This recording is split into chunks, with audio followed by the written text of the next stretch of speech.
If you don't know what the X-Files is, it's this show about two FBI agents who go out and they investigate paranormal activity. They encounter things like aliens, serial killers, ghosts, unknown viruses, robots, just off-the-chain creepy stuff. I'll just briefly recap and describe what an episode is about, and then maybe what I liked or didn't like about it. This one is kind of subjective. I could see some people thinking the premise is really interesting, but I just put it this low because I liked everything else better. So Scully and this agent named Jack are at a bank, and this guy breaks in trying to rob it, so he shoots Jack, but Scully shoots the robber, and one of them dies and they end up switching bodies, so you can imagine the trouble that would cause if there's a criminal running around in the body of an FBI agent. Overall, this one was kind of a meh episode. It's about this alien shapeshifter that can appear human and lures people in, and there's also this cult in the woods, like, they don't have any technology or anything, and apparently the alien turns out to be a member of this cult who escaped to the outside world. This one, similar to Lazarus, I could see how it would be really interesting to some people, but for me, it was just kinda okay. There was a detective who was killed by dirty cops, and he reincarnates as someone's daughter to, like, get revenge. This one is kind of sad, but I didn't really like the explanation for what was going on. If you know the movie Flowers for Algernon, it's kind of like that. So Roland is a janitor at this lab, and one of the scientists accidentally locks himself in the wind tunnel and dies. And then Roland finishes the equation on the board that he was trying to write. And then it turns out his twin brother was a genius, so his brother's dead, but his brain is still preserved, so they're communicating with some, like, twin ESP or something. Roland unconsciously becomes a genius, like, he can't control this ability, he just gets stuff beamed into his brain and has to do it. It was just confusing to me. How are they communicating? Are they sharing a brain? Is it a psychic ability? Are they using Bluetooth? I don't know. This is just one of those episodes I'm not a huge fan of. There's this building with a high-tech security system, and the CEO mysteriously dies, so they think someone intentionally controlled it to kill him. So they go talk to the founder guy, and he knows everything about the system because he invented it. So he's helping them investigate, and then finally he helps them shut down the main frame of the building, and everything goes back to normal. This is a low-tier episode in my opinion. Of all the creative creatures and ideas for an X-Files episode, they went with the generic AI becomes self-aware and kills everyone plot, which has been done like a million times already. It's not complete lemon water bland, it's more like unsalted french fries bland. Yippee, another Mulder's military misadventure plot. This is one of those episodes that reminds you Mulder's a complete wacko. Even Scully mentioned it was really dumb of him to just go sneak around and check out this crash site. Basically, the situation is there's some sort of unidentified object that crashed in the woods, and the military is trying to close everything off so no one can see it or get to it. The main villain, or creature in this episode, the military are calling it an angel. It's a hovering energy being, and it attacks by vaporizing or burning people with light. On paper, this seems like a really cool episode, but I didn't really like it. Most of the episode is them arguing with a military commander or them trying to figure out what to do. The angel only appears like 3 times in the whole episode. This one starts off with a mad doctor. His hands are drenched in blood. He's got a half-dead guy on his operating table, and he's doing research to try to cure or reverse aging. And then it turns out the guy he experimented on and reanimated happens to be the criminal from Mulder's first ever case at the FBI. So he sends creepy messages to Mulder and starts stalking him, basically. Honestly, this is the most forgettable episode of Season 1. I never remember it exists until I watch it again. I can't imagine this being anyone's favorite episode. This one is about this kid named Kevin, and his sister just disappears one night. She was abducted by aliens. Ever since then, he's been catatonic. He just sits in front of the TV playing static and scribbles out a bunch of numbers. Interestingly enough, these codes matched up with some satellite transmissions, so Scully sics the NSA on this kid, but apparently it was a coincidence because what he was really trying to do is make some art of his sister's face. Another plot point is the parallels to Mulder. That's why he wants to help.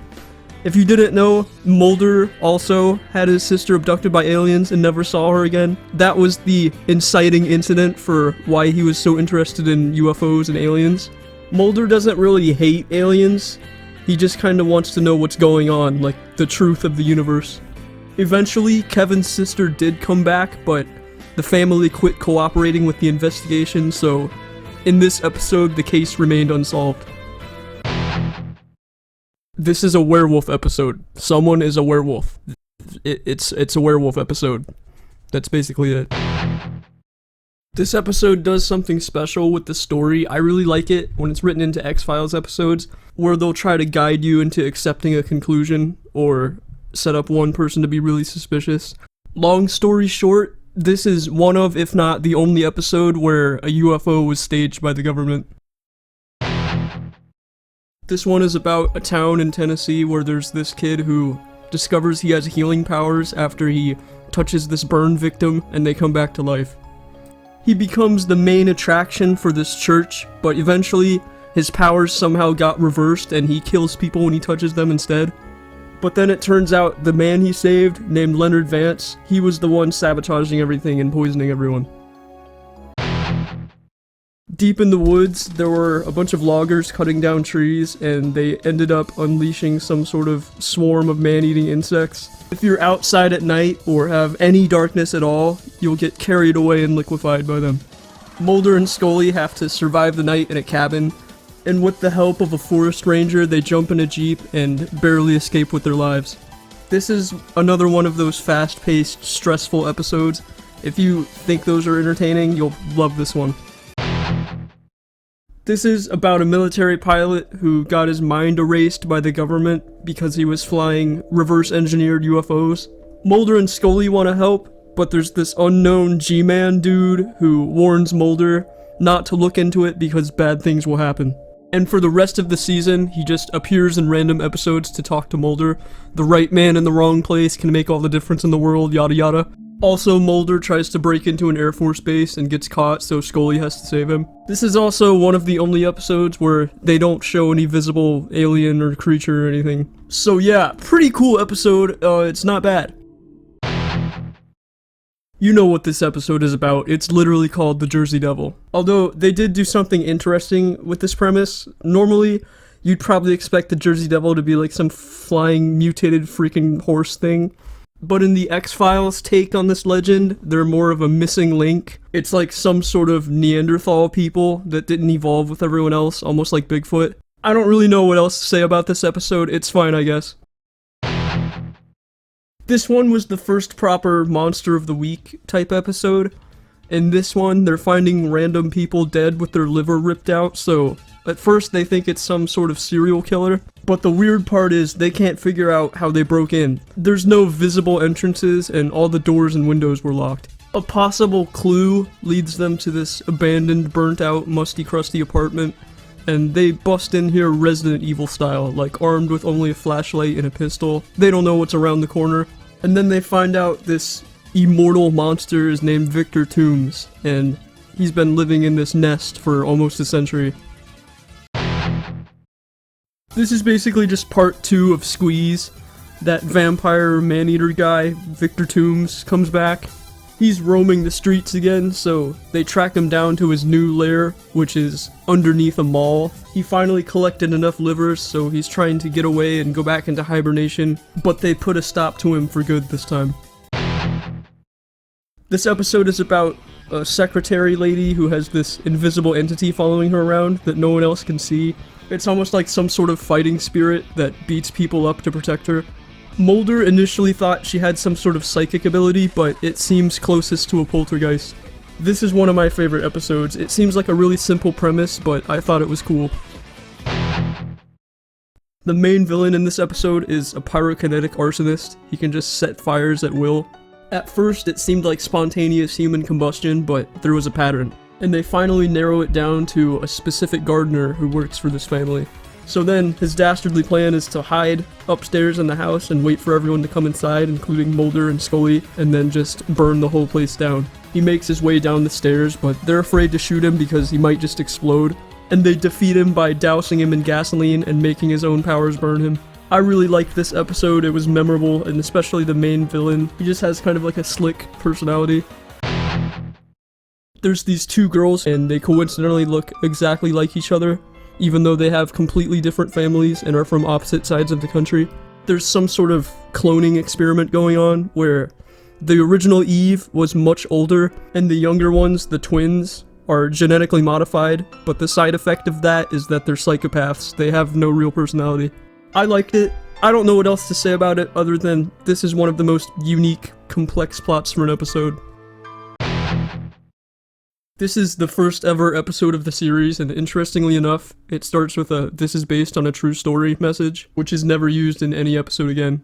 This was great for a first episode. It really hooked me. A bunch of kids are going missing in the woods, and they also find this dead alien buried in the cemetery, but its body disappears before they can examine it. It gives you an idea of the formula of the show. It introduces Mulder and Scully. It gets you intrigued by this alien mystery and dunks you headfirst into the creepy vibes of the show. I really liked the idea for this episode. It was creepy. There's this alien ghost from the moon, and it attached itself to this astronaut named Colonel Belt and is driving him insane. Scully and Mulder are at NASA to see if anyone's sabotaging the rockets because something always goes wrong when they're about to launch. During the last mission, everyone's freaking out until Colonel Belt tells them they can change the trajectory. He sacrifices himself and takes the alien ghost with him, and the astronauts make it home safely. I've seen some people don't like this episode just because Mulder and Scully don't do anything. Like, they didn't really need to be there, it would still all happen the same. I liked it because the face on the moon was a cool idea for an antagonist, and the high stakes and emotion of a crew of astronauts versus some intangible alien. This one is amazing. It really amps up the alien lore that's been going on in the background. There's a guy fleeing from the police, and when they shoot at him, he bleeds some sort of green acid, so immediately this tips you off that this guy isn't fully human. Mulder and Scully have to track this guy down and find him before the government gets to him because they're just gonna lock him back up wherever he came from. There's this whole underground project to experiment with human and alien DNA, and there's entire vats and labs full of artificial people. And this arc of the shadow government trying to create human hybrids continues in episodes after this. This was actually the first episode of The X-Files I watched, so it stands out to me. The plot in this episode is really similar to The Thing. Mulder and Scully team up with some scientists and a doctor to go check out this abandoned Arctic base to find out what happened. When they're exploring the building, a dog jump scares Mulder, but he escapes unscathed, and the dog bites the pilot instead. I think you know where this is going. And then they find out they were infected with this little worm from the ice, and they accidentally discover that the worms are aggressive and will kill each other if they're in the same area. They give the dog a second worm, and he becomes normal after. So Walmart Dr. House tells Scully to go see if Mulder is infected because he also wants to test it on him. But then they realize at the last second the other scientist was infected the whole time. I thought that was really cool. The idea that the parasites would kill each other if they were in the same host, that was really unique. And just the tension all throughout this episode, like wondering what's gonna happen next or who's infected, is amazing. This episode is cream of the crop of season 1. Like, this is my favorite of all of them. Mulder and Scully are running out of time to find these kidnapping victims, so they ask this death row inmate, Luther Lee Boggs, for any information or if he could help them. He's a serial killer who claims he has the power to channel people's memories and also see the future but can't change it. He tells Scully about this specific place where she could find some clues. They think he's lying at first until Scully goes and discovers he was correct, and she believes him after this, but Mulder still doesn't. So most of the conflict in this episode is Mulder being offended Scully trusts some random serial killer more than him.